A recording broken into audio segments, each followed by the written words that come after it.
사도행전 8장 9절에서 25절까지 한 절씩 교독해서 읽겠습니다.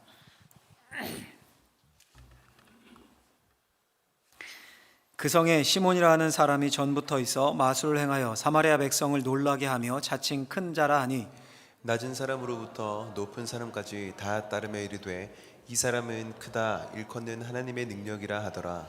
오랫동안 그 마술에 놀랐으므로 그들이 따르더니 빌립이 하나님 나라와 및 예수 그리스도의 이름에 관하여 전도함을 그들이 믿고 남녀가 다 세례를 받으니 시몬도 믿고 세례를 받은 후에 전심으로 빌립을 따라다니며 그 나타나는 표적과 큰 능력을 보고 놀라니라. 예루살렘에 있는 사도들이 사마리아도 하나님의 말씀을 받았다 함을 듣고 베드로와 요한을 보내매 그들이 내려가서 그들을 위하여 성령 받기를 기도하니 이는 아직 한 사람에게도 성령 내리신 일이 없고 오직 주 예수의 이름으로 세례만 받을 뿐이더라. 이에 두 사도가 그들에게 안수하며 성령을 받는지라. 시몬이 사도들의 안수로 성령 받는 것을 보고 돈을 들여 이르되 이 권능을 내게도 주어 누구든지 내가 안수하는 사람은 성령을 받게 하여 주소서 하니 베드로가 이르되 내가 하나님의 선물을 돈 주고 살 줄로 생각하였으니 내 은과 내가 함께 망할지어다. 하나님 앞에서 내 마음이 바르지 못하니 이 도에는 내가 관계도 없고 분깃될 것도 없느니라. 그러므로 너의 이 악함을 회개하고 주께 기도하라. 혹 마음에 품은 것을 사하여 주시리라. 내가 보니 너는 악독이 가득하며 불의에 매인 바 되었도다. 시몬이 대답하여 이르되 나를 위하여 주께 기도하여 말한 것이 하나도 내게 임하지 않게 하소서 하니라. 같이 읽습니다. 두 사도가 주의 말씀을 증언하여 말한 후 예루살렘으로 돌아갈새 사마리아인의 여러 마을에서 복음을 전하니라. 아멘. 잠시 기도하겠습니다. 하나님, 광야에 있는 우리 같은 인생 주 앞에 모아주셔서 말씀 허락하심 감사합니다. 이 말씀이 광야의 샘물과 같이 우리의 심령을 적시고 영혼을 변화시키는 그런 놀라운 말씀이 되게 하여 주옵소서. 성령께서만 역사해 주실 줄 믿으며 예수님의 이름으로 기도하옵나이다. 아멘. 오늘은 구원하는 믿음이라는 제목으로 하나님 말씀을 전하고자 합니다. 여러분 예수 믿으십니까? 왜 믿으십니까? 구원받고, 그렇죠? 이 세상에서 천국 백성으로 삶을 누리고 또 저 천국 가려고 믿죠. 예수를 믿었는데 구원을 못 받는다. 있을 수 있는 일일까요? 없는 일입니다. 있을 수 없어요. 예수를 믿으면 구원을 받습니다. 그런데 이 믿음이 그렇게 단순한 것이 아닙니다. 일단 예수님이 이렇게 말씀하셔요. 예수님이 마태복음 7장에 보면 이런 말씀 나와요. 같이 한번 읽겠습니다. 그날에 많은 사람이 나더러 이르되 주여 주여 우리가 주의 이름으로 선지자 노릇하며 주의 이름으로 귀신을 쫓아내며 주의 이름으로 많은 권능을 행하지 아니하였나이까 하리니 그때에 내가 그들에게 밝히 말하되 내가 너희를 도무지 알지 못하니 불법을 행하는 자들아 내게서 떠나가라 하리라. 아멘. 그날에가 언제입니까? 마지막 심판 때입니다. 많은 사람들이 아우성을 칩니다. 아우 나는 주님을 믿었습니다. 아이고 그 증거 있지 않습니까? 주님의 이름으로 중직으로 목회자로 섬겼고 주님의 이름으로 능력도 나타냈고 병자도 고쳤습니다. 많은 권능 행했습니다. 주님 뭐라고 하십니까? 딱 잘라 한마디를 하시죠. 그래? 근데 난 너를 도대체 모르겠다. 비켜라, 떠나가라. 자, 여러분 그러니 무슨 말입니까? 예수를 믿는다고 했는데 그 믿음이 구원받을 믿음, 주님이 인정하는 믿음이 아니었습니다. 여러분 제가 오늘 설교 제목 뭐로 잡았다고 말씀드렸죠?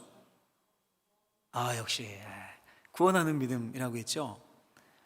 구원하는 믿음 또는 구원받는 믿음. 그리고 이 말은 구원받지 못하는 믿음도 있다는 게 내포된 말이겠죠. 교회에 있는데도 심지어 선지자, 목사이고 중직이고 주님의 이름으로 능력을 나타내고 병자를 고쳤는데도 그 믿음이 구원과는 상관없는 믿음일 수도 있습니다. 주변 사람들이 와, 저 사람 믿음 좋다 칭찬했는데도 구원에 이르지 못하는 믿음일 수도 있습니다. 예수님의 말씀에 따르면. 만약 여러분 수십 년 예수를 믿는다고 하고 교회에 다녔는데 그 믿음이 구원하는 믿음이 아니라면 이게 얼마나 불쌍한 겁니까? 세상에서 제일 불쌍한 사람일 것 같아요. 여러분 오늘 설교를 집중해서 들으시고 성령의 역사하심 가운데 그 구원하는 믿음이 어떤 믿음인가 알고 구하고 또 우리가 결단할 것이 있으면 결단하고 그렇게 될 수 있기를 예수님의 이름으로 부탁을 드립니다. 자, 그러면 이제 본격적으로 구원하는 믿음이 뭘까요? 첫 번째는 같이 한번 화면을 보고 해보겠습니다. 구원하는 믿음은 겉모습뿐 아니라 속사람이 바뀌는 것이다.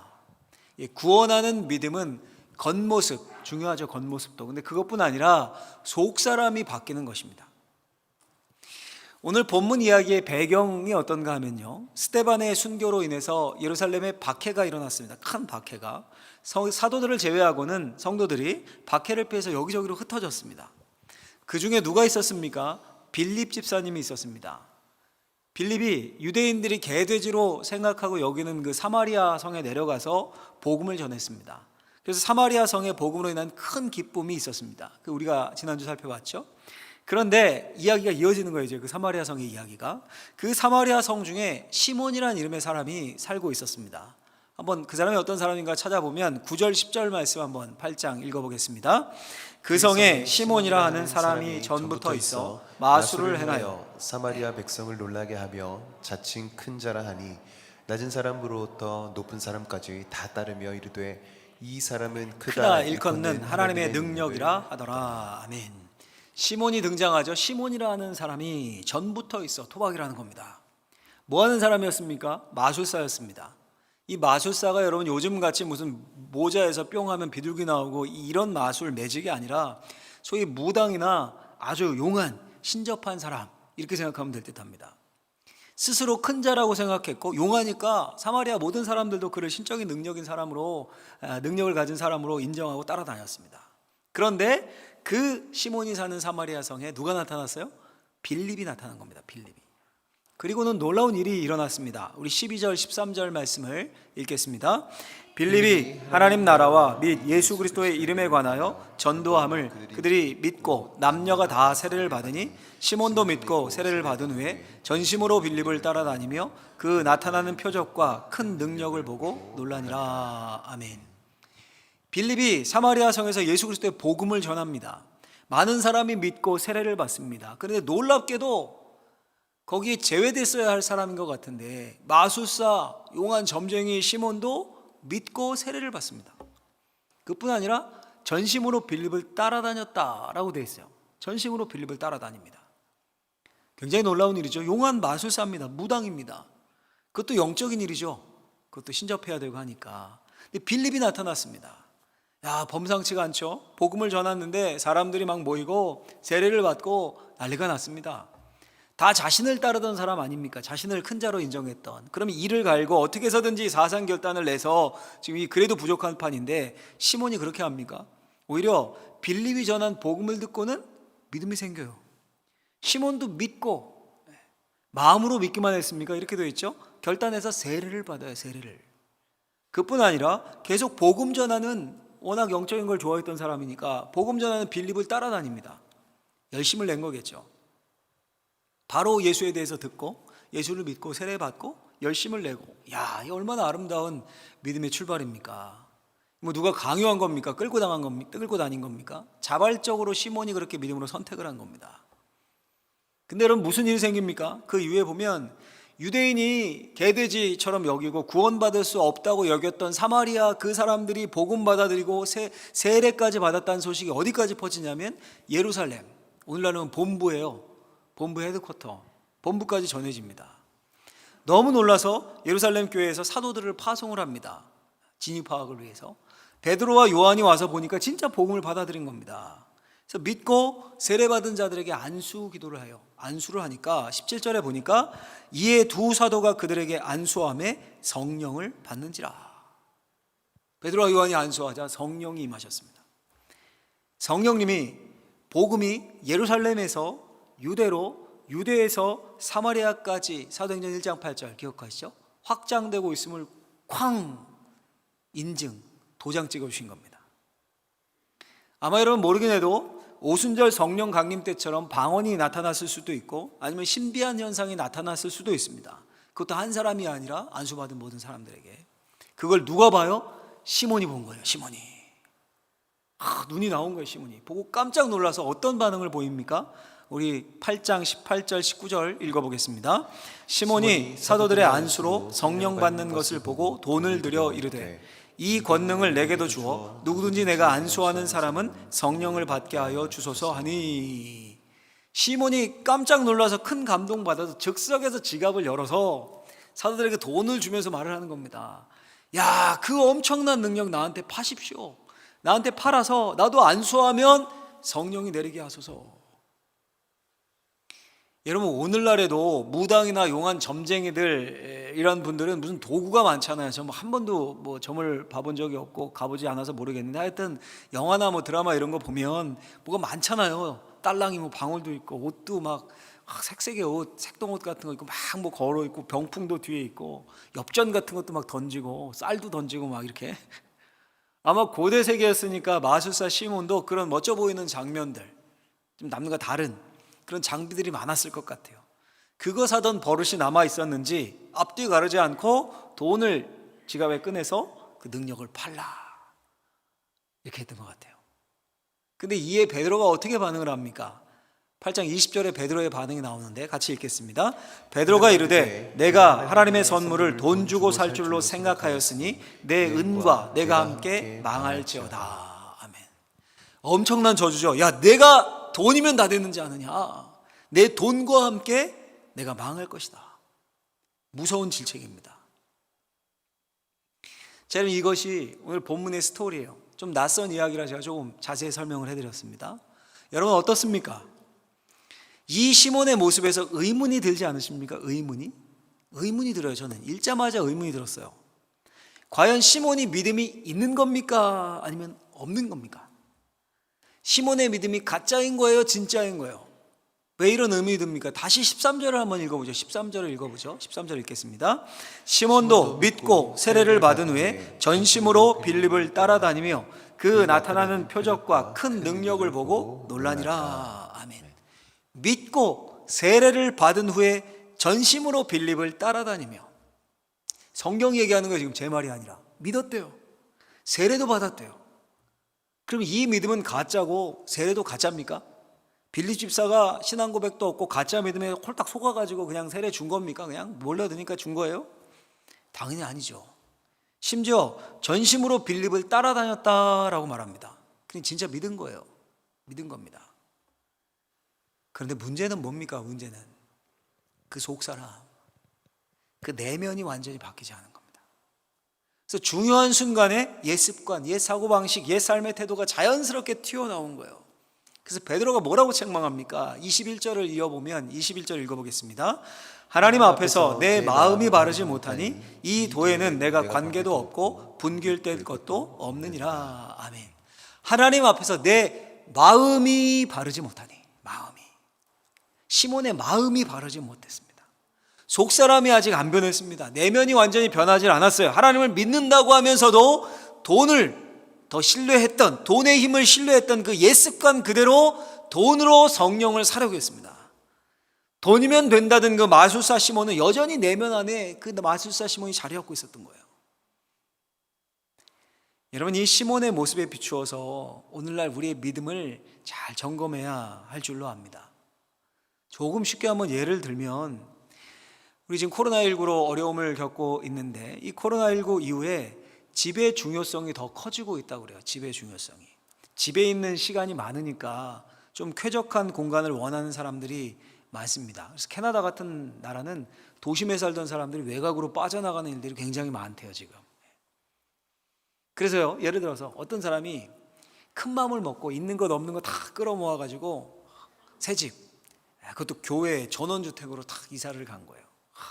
보여주시면 이런 집으로 딱 이사를 갔어요. 아, 좋죠. 가고 싶죠. 마당도 넓고 잔디도 있고 너무 깨끗하고 새 집 같고.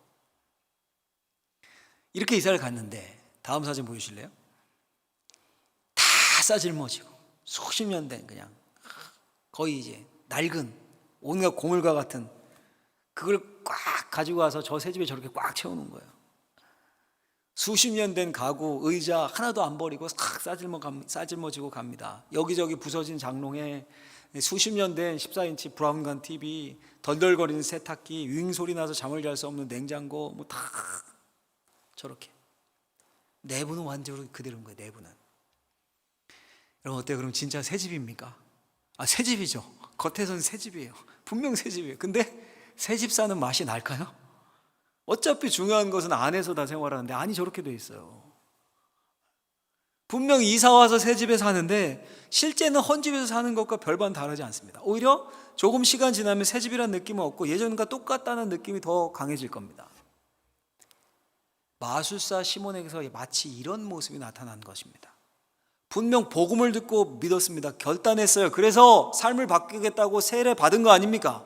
삶을 바꾸겠다고 영적인 라이벌 빌립을 따라다닌 거잖아요. 그렇지 않으면 그냥 빌립을 뒀을 리가 없죠. 어떻게 해서든지 회방 놓고 고소하고 난리를 쳤겠죠. 시몬이 변했습니다. 새 집으로 이사를 갔습니다. 복음을 받아들이고 세례를 받고 전심으로 빌립을 따라다니면서 표적과 기사를 보고 놀랐습니다. 그런데 그 믿음이 구원받을 만한 믿음이었습니까? 겉으로는 그랬는데 여전히 속사람은 변하지 않았습니다. 뭐든지 돈으로 해결하려고 했습니다. 돈이면 다 된다는 생각을 버리지 못했습니다. 오죽했으면 성령을 돈으로 사려 했겠습니까? 의도적으로 그런 겁니까? 시몬이 변하지 않은 내면에서 옛사람이 자연스럽게 튀어나온 겁니다. 겉은 외형은 새 집으로 옮긴 것처럼 그럴듯한데 내면은 여전히 헌집 그대로였던 겁니다. 여러분 사도 바울이 에베소 성도들을 향해서 이렇게 말씀합니다. 중요한 말씀이니까 꼭 외우셨으면 좋겠는데 같이 한번 읽어보겠습니다. 에베소 3장 16절 그의 영광의 풍성함을 따라 그의 성령으로 말미암아 너의 속사람을 능력으로 강건하게 하시오며. 아멘. 이 무슨 말입니까? 예수 믿는다는 것이 무엇입니까? 진짜 믿음, 구원하는 믿음이 어떤 믿음이에요? 성령으로 인해서 우리의 내면 속사람이 점점 변하고 강건하여지는 겁니다. 우리 교회에 다닙니다. 이렇게 신앙의 연수가 늘어납니다. 교회 생활이 뭔지도 알게 돼요. 세례도 받습니다. 친한 사람도 생기죠. 봉사도 하게 됩니다. 열심을 내니까 점점 맡겨지는 일도 많아집니다. 구역장, 교사 등등 중요한 사역들을 다 감당합니다. 당연히 열심을 내니까 직분도 따라오겠죠. 사람들이 믿음 좋다고 칭찬을 합니다. 교회의 핵심이 되어갑니다. 다 이런 단계를 거치셔서 이곳에 있는 우리 장로님들, 권사님들, 집사님들, 성도님들 그렇게 이 단계를 거치시는 거죠. 심지어 목회자인 저도 마찬가지입니다. 자, 그럼 믿음이 있는 겁니까? 당연히 있죠. 없다고 할 수 없죠. 겉에서 보기에 훌륭한 신앙인입니다. 그런데 만사를 돈으로 해결하려 합니다. 주님의 일을 하면서도 늘 계산부터 두드립니다. 사람을 생각하는 게 아니라 계산을 생각해요. 당연히 물론 계산도 해야죠. 근데 늘 믿음보다 계산이 앞섭니다. 믿음으로 하는 일은 없습니다. 은혜는 없어요. 겉으로는 훌륭한 신앙인인데 양심을 팝니다. 늘 속이고 정직하지 못합니다. 하는 말은 늘 거짓말입니다. 마음에는 늘 불평과 불만이 가득합니다. 누가 마음에 안 들고 누가 마음에 안 들고 저 사람만 없었으면, 그리고 늘 자신만 의롭습니다. 한마디로 마음이 바르지 못합니다. 그 마음에 은혜가 없습니다. 예수님과의 깊은 사귐은 없습니다. 누구의 모습입니까? 오늘 본문의 시몬의 모습입니다. 그 믿음으로 구원받을 수 있습니까? 베드로 사도가 분명히 선포합니다. 돈이면 다 되는 줄 아느냐? 내가 돈과 함께 내 은과 함께 망할지어다. 내 마음이 바르지 않고 내 마음이 변하지 않고 내 옛사람을 버리지 않는 한 너는 복음과는 그 도와는 관계가 없다. 우리가 꼭 기억했으면 좋겠어요. 구원은 직분으로 받는 것이 아닙니다. 구원은 신앙의 연수로 받는 것도 아닙니다. 예수님을 믿음으로만 구원을 받습니다. 근데 예수님을 믿는다는 것은 겉모습뿐 아니라 새 집으로 이사가는 것뿐 아니라 속사람이 완전히 바뀌는 겁니다. 우리 사람들은요, 저를 포함해서 겉모습으로 판단할 수밖에 없습니다. 보이는 것으로. 근데 우리 하나님은 우리의 심령, 우리 속사람으로 판단하십니다. 거칠의 믿음만으로는 구원받을 수가 없습니다. 진짜 내면이 변해서 예수의 사람이 되지 않으면 결국 은과 함께 망하는 결과밖에는 없습니다. 여러분, 저도 이 말씀을 준비하면서 계속 생각했어요. 마음에 찔림을 얻고, 혹시 내가 마술사 시몬이 아닌가? 혹시 내가 타이틀은 목사잖아요. 제가 목사고 겉으로는 어때요? 여러분, 경건해 보이죠? 아니에요? 겉으로도 목사로 안 보입니까? 하긴 나가면 이상한 술집 이런 전단지 저한테 다 주더라고요. 아직 안 보이나 봐. 애가 겉으로 보기에는 그럴듯하죠. 양복 입고 그렇다고 해주세요. 그냥 근데 베드로의 책망이 강하게 저를 찔렀어요. 내 마음이 바르지 못하니. 그 내 마음은 어떤가? 하나님 보시기에 바른가? 겉과 속이 같은 믿음인가? 성령으로 인해서 날마다 속사람이 강건해지고 있는가? 여전히 옛사람이 툭툭 튀어나오지 않는가? 이 자본주의 사회에서도 목회에서도 돈이 제일 중요하다고 생각하지 않는가? 성도님들을 하나님의 형상이 아니라 숫자로 취급하고 있지 않은가? 제 자신을 깊게 생각해 봤습니다. 여러분도 이 말씀 앞에 내가 시몬이 아닌가 한 주간 여러분들 믿음을 점검해 보셨으면 좋겠습니다. 여러분 잊지 마십시오. 구원하는 믿음은 우리의 속사람에서 결정납니다. 정말 은혜로 속사람이 가득 채워져야 돼요. 위에서 부어지는 은혜를 경험해야 합니다. 은혜로 가득 차서 예수를 구주 삼고 그 감격 속에서 사랑하고 봉사하고 헌신하고 헌금하고 그런 거잖아요. 그게 세상에서 뭐 대충 살라는 게 아니라 돈 필요 없다 이런 의미가 아니에요. 하나님이 가장 중요하고 예수님이 가장 중요하고 내 속사람 변하는 것에서 기쁨이 있고 섬길 줄 알고 그렇게 겉사람과 속사람이 일치하는 믿음, 그게 진짜 구원하는 구원받는 믿음이에요. 바라건대 저와 우리 사랑하는 저와 여러분들 같이 천국을 향해 가는 여정길에 있는 사람들 아닙니까? 그렇죠? 누구를 미워할 필요도, 누구를 향해서 비난을 퍼부을 필요도, 같이 가는 거예요. 지금 여러분 같이 한 배를 타고 같은 배 안에서 그렇죠? 사랑하면서, 그게 속사람의 핵심 아닙니까? 하나님을 사랑하고 이웃을 사랑하는 거. 그렇게 진짜 그런 믿음으로 우리 주님께 칭찬받는 그런 저와 여러분들이 될 수 있길 예수님의 이름으로 축원합니다. 축원합니다. 둘째로요, 우리 또 한번 해보겠습니다. 구원하는 믿음을 가진 사람은 항상 기도로 자신을 주님께 붙들어 맨다. 구원하는 믿음을 가진 사람, 항상 기도로 자신을 주님께 붙들어 매는 모습이 나타납니다. 기도로 자신을 주님께 붙들어 매요. 여러분 이게 무슨 말일까요? 돈으로 성령을 사려고 했던 시몬을 베드로가 강하게 책망합니다. 그럼 책망만 합니까? 그 책망도요 무시무시하잖아요. 내가 은과 함께 망할지어다. 너는 이 도 곧 복음과 상관없다. 거의 저주 아닙니까? 근데 그리고는 베드로가 해결책을 제시합니다. 우리 8장 22절 23절 같이 이어서 읽어보도록 하겠습니다. 8장 22절 23절 말씀입니다. 그러므로 너의 이 악함을 회개하고 주께 기도하라. 혹 마음에 품은 것을 사하여 주시리라. 내가 보니 너는 악독이 가득하며 불의에 매인 바 되었도다. 아멘. 해결책이 뭡니까? 악함을 회개하고 주께 기도하라. 그 마음이 악독에 매여 있고 불의에 매여 있습니다. 그 내면이 변하지 않았습니다. 옛사람이 그대로 있습니다. 방법은 뭡니까? 회개하고 기도하는 것입니다. 여러분 여기서 주께 기도하라라고 기도하라에 사용된 원어가 묵다, 붙들어 매다, 헬라어로 보면 그런 의미를 담고 있는 단어입니다. 묵다, 붙들어 매다. 그러니까 주께 기도하라라는 말이 무슨 말입니까? 돌이켜서 시몬 너 자신을, 내 마음을 주님께 묶어라. 내 마음을 주님께 동여매라, 이런 의미예요. 누가복음 21장에 보면 마지막 환난에 대한 경고를 예수님이 하십니다. 종말론 설교죠. 근데 그 마지막 종말론 설교의 마지막을 이런 말씀, 이런 구절로 끝을 내십니다. 우리 누가복음 21장 36절 말씀 한번 읽어보겠습니다. 이러므로 너희는 장차 올 이 모든 일을 능히 피하고 인자 앞에 서도록 항상 기도하며 깨어 있으라 하시니라. 아멘. 항상 기도하며 여기에 사용된 단어가 오늘 베드로가 사용한 주께 기도하라, 이거 같은 단어예요. 같은 단어. 그러니까 무슨 말입니까?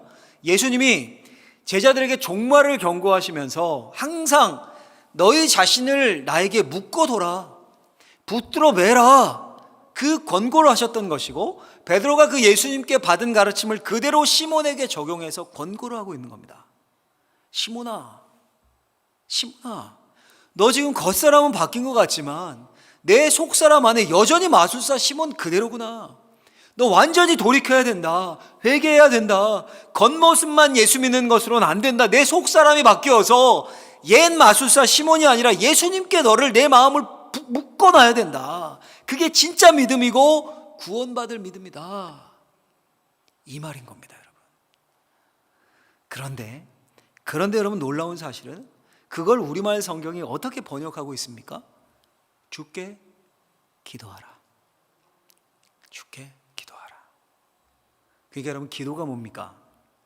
우리의 마음을 주님께 자꾸 묶어두는 겁니다. 그냥 두면 옛사람이 튀어나옵니다. 그냥 두면 세상에 온통 돈 부동산 하니까 예수님보다 돈이, 복음보다 부동산이 훨씬 더 크게 보입니다. 그게 이 세상에 영향받는 우리의 본성이고 성향이에요. 그럴 때 뭘 해야 합니까? 회개하며 기도해야 돼요. 베드로가 말해준 것처럼. 기도가 뭡니까? 시선을 돌려 주님께 우리를 묶는 거예요. 우리의 마음을. 돈을 바라보던 시선을 주님을 바라보면서 주님께 묶는 게 기도예요.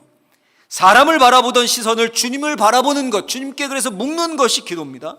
내 이익과 유익에 집착하던 시선을 돌려서 주님을 바라보고 내 마음을 주님께 묶는 것이 기도예요. 놔두면 풀어지거든요. 매듭이 풀어지거든요. 기도하면서 그걸 다시 묶는 거예요. 그렇게 주님을 바라보고 또 바라보고 묶을 때 무슨 일이 생깁니까? 내 마음이 주님께 묶이고, 그럴 때 내 안에 성령께서 거주하시게 되는 겁니다. 그럼 무슨 일이 일어날까요? 내 삶에 주님이 개입하셔요. 내 속사람이 변하기 시작합니다. 묶여있기 때문에, 하나이기 때문에 주님의 생각과 주님의 성품과 주님의 능력이 자연스럽게 내게 흘러 들어오게 됩니다. 묶여있으니까 당연한 거 아닙니까? 그리고 그 삶에 기적이 나타나고 믿음의 능력이 나타납니다. 그럴 수밖에 없어요, 여러분. 그만큼 주님께 묶는 게 중요해요. 기도하는 게 중요합니다. 항상 깨어서 기도하지 않고는 결코 우리의 마음을 세상에서 돌려서 주님께 묶어 놓을 수가 없습니다. 여러분, 우리의 적인 대적인 사탄이잖아요. 주적이. 그 사탄이 뭐 굉장하게 막 이상한 소리 내고 귀신의 모습으로 소복 입고, 아니 서양판으로 막 드라큘라처럼 뭐 머리 산발하고 막 그렇게 역사합니까? 그렇게 역사하는 것이 아닙니다. 그냥 우리의 시선을, 우리의 마음을 주님이 아니라 다른 것에 돌리게 하고 다른 것에 우리의 마음을 묶어 놓는 거, 그게 사탄이 하는 주 업무, 주 방법이에요. 생각해 보십시오. 우리의 삶을 생각해 보십시오. 매일 새벽 기도를 드린다고 해 보십시오. 1시간씩 드린다고 치면 일주일 7시간입니다. 수요 예배 1시간 잡고요, 금요 기도에 우리 2시간쯤 드리죠. 2시간. 주일 오전 저녁 예배 다 참석해서 2시간. 총합하면 12시간이에요. 지금 우리가 다른 것을 많이 못하고 있으니까 12시간이에요. 공예배 한 번도 안 빠지고 다 드리면 12시간인 겁니다. 일주일이 계산하면 168시간입니다. 7 곱하기 24 하면 하루 8시간씩 그냥 푹 잔다 나는. 그러면 일주일에 56시간 자는 겁니다. 남는 시간이 빼면 112시간입니다. 그럼 여러분, 그 112시간 중에 잠 푹 자는 거 빼고 공예배 12시간이면 딱 일주일에 10분의 1 정도? 그것도 안 될지 몰라요. 10%. 나머지는 90%의 세상에서 사는 거예요. 90%. 만약 주일에 딱 한 번 오시는 분이다, 진짜 딱 한 번 오시는 분이다, 그러면 99%가 넘는 시간을 세상에서 세상 생각하면서 살고 1%도 못 되는 시간만 주님 생각하는 거예요. 과연 사탄에게 안 먹히고 그 마음이 악독과 불의로 점령당하지 않을 수 있을까요? 구원하는 믿음으로 그 믿음이 잘 성숙할 수 있을까요? 물론 우리 하나님은 능력의 하나님이셔서 가능해요. 일주일에 한 번의 시간, 이 예배로 매번 일주일에 한 번씩 마음을 탁 주님께 동여매고 한 번 받은 은혜로 삶이 뒤집어지고 뭐 그럴 수 있어요. 근데 안 그런 경우도 있어요. 안 그런 경우가 어쩌면 더 많을 수도 있습니다. 뭐가 필요한 겁니까, 우리에게? 주께 기도하라. 항상 기도하고 깨어있으라. 기도가 필요한 거예요. 기도를 통해서 우리의 마음을 주님께 묶는 겁니다. 그 작업을 늘 해야 되는 겁니다. 성경을 한번 생각해 보십시오. 기도에 대한 가르침, 기도하라 명령하신 것, 그 명령에 보면 항상 앞에 수식어가 붙어요. 무슨 수식어가 붙습니까? 항상, 쉬지 말고, 모든, 이런 수식어가 붙어요. 항상 기도하고 깨어있으라. 쉬지 말고 기도하라. 모든 일에 기도와 간구로 하나님께 아뢰라. 그런 의미인 거예요. 붙들어 매라는 거예요. 자꾸 붙들어 매라. 아니면 풀린다. 너희들 매듭 풀린다. 항상 쉬지 말고 모든 일에 시간 날 때마다 기도해서 묶어야 된다. 여러분, 이제 구정 설명절도 지났고 본격적인 2021년 시작입니다. 주님께 기도하셔야 돼요. 기도하셔야 합니다. 그게 사는 방법입니다. 최 목사 유익하자고 여러분들한테 드리는 권면이 아닙니다. 성경이 말씀하고 있는 바예요. 시몬이 아니라 빌립으로 살 수 있기 위해서 기도로 우리의 마음을 주님께 동요매야 돼요. 동요매야 돼요. 이 바쁜 현대 사회에서 아무리 동요매도 풀려요. 세상이라면서 사는 생활 시간이 훨씬 많잖아요. 우리에게 풀려요. 풀릴 수밖에 없어요. 그리 또 동요매는 거예요. 그래야 승리할 수 있습니다. 그래야 구원하는 믿음의 사람, 속사람이 완전히 변해서 내면이 은혜로 가득 찬 사람이 될 수 있어요. 바라건대 저 여러분들이 그런 실천을 할 수 있는 결단을 할 수 있기를 예수님의 이름으로 간절히 부탁을 드립니다. 할렐루야. 말씀을 정리하겠습니다. 제가 설교를 열심히 준비하다가 어제 이런 기사가 떴더라고요. 이런 제목의 기사가 제목이 특이해서 제가 눌러봤는데 이런 기사가 떴어요. 새벽 4시 30분에 기상합니다. 미라클 모닝에 열광하는 20대 30대. 야, 제목이 특이하죠. 새벽 4시 30분에 기상합니다. 미라클 모닝에 열광하는 20대 30대. 기사 내용이 이런 거예요. 여러분, 육체적 건강 중요하죠. 건강 굉장히 강조하잖아요, 요즘은. 근데 육체적 건강보다 더 중요한 게 정신적인 건강 아닙니까? 정신적 건강이 굉장히 중요합니다. 모든 병은 스트레스에서 오잖아요. 특히 요즘 코로나19 때문에 코로나 블루라는 게 유행입니다. 우울증이 온 거죠. 우울증. 근데 저는 이게 연세가 많고 집에만 있어야 하고 이런 어르신들에게 주로 우울증이 오는지 알았는데 그 기사를 보니까 젊은 세대가 예외가 아니라 이 우울증에서 오히려 활동량이 많고 뭐 해야 할 일 많은 시대인데 많은 나이인데 그걸 못하니까 정신적으로 문제가 오는 거예요. 정신적으로. 그래서 통계 결과 작년 상반기에 우울증으로 진료받은 사람이 2019년 대비해서 상반기에만 5.8%가 늘었는데 하반기를 계산하면 훨씬 더 많아지겠죠. 근데 그중에 20대 30대 청년층 비율이 압도적으로 높다고 합니다. 20대는 28.3%, 30대는 14.7%. 일상이 무너진 거예요. 완전히 일상이 무너지고 무력감에 자괴감까지 생기고 정신치료를 받고 우울증에. 청년들 뿐이겠습니까? 어른들도 그런 분들 많습니다. 어른들도 잠이 안 오고 우울해하고 막 이런 분들, 코로나 블루. 근데 그걸 어떻게 해결해요? 미라클 모닝. 아침 4시 30분에 일어나는 것으로 해결한다는 거예요. 그런 운동이 일고 있대요. 젊은이들 사이에서. 4시 30분에 일어나서 가벼운 스트레칭을 하고 자기 개발을 위해서 공부를 하거나 운동을 하거나 그렇게 삶을 아침부터 보람찬 일상으로 채우기 위해 4시 30분에 일어나서 그런 무력해진 일상이 놀랍게도 회복이 된대요. 전문가들도 좋은 방법이다 조언을 하고. 제가 그 기사를 읽다가요 문득 이런 생각이 들었습니다.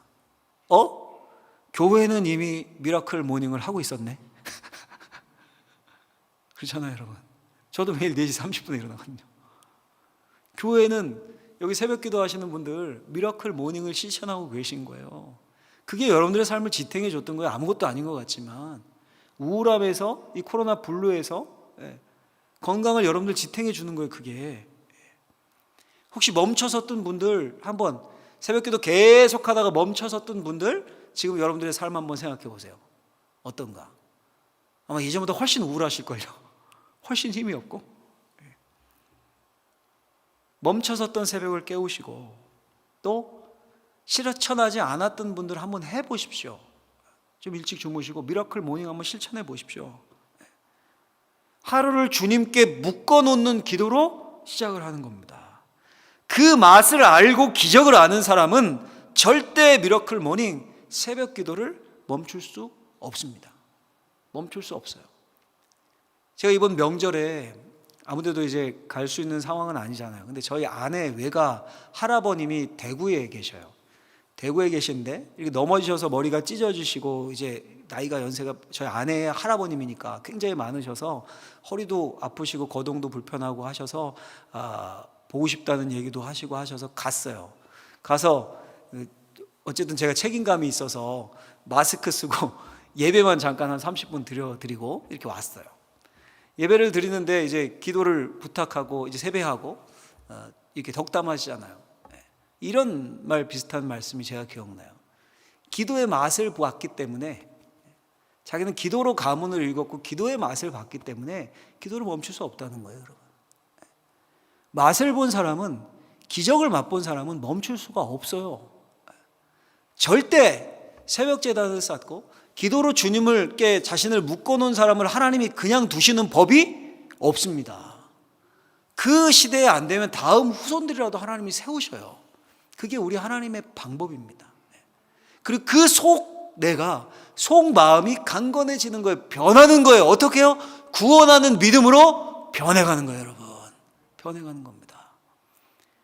오늘 말씀 적용점입니다. 야, 진짜 기도해야 되겠구나. 미러클 모닝 한번 해봐야 되겠구나. 교구 기도에 한번 참석해 봐야 되겠구나. 내가 기도하는 시간 따로 한번 내봐야겠구나. 결단을 하시고 그렇게 주께 기도하라. 회개하고 주께 기도하라. 이 베드로 사도의 말씀을 내 것으로 삼아서 우리 속사람을 변화시키고 은혜의 사람, 생명의 사람, 구원의 사람, 그렇게 기적의 사람으로 바뀌어서 주님이 기뻐하시는 믿음, 구원하는 믿음, 주님께 인정받는 그런 저와 우리 사랑하는 모든 성도님들이 되시기를 예수님의 이름으로 축원합니다. 축원합니다. 기도하겠습니다.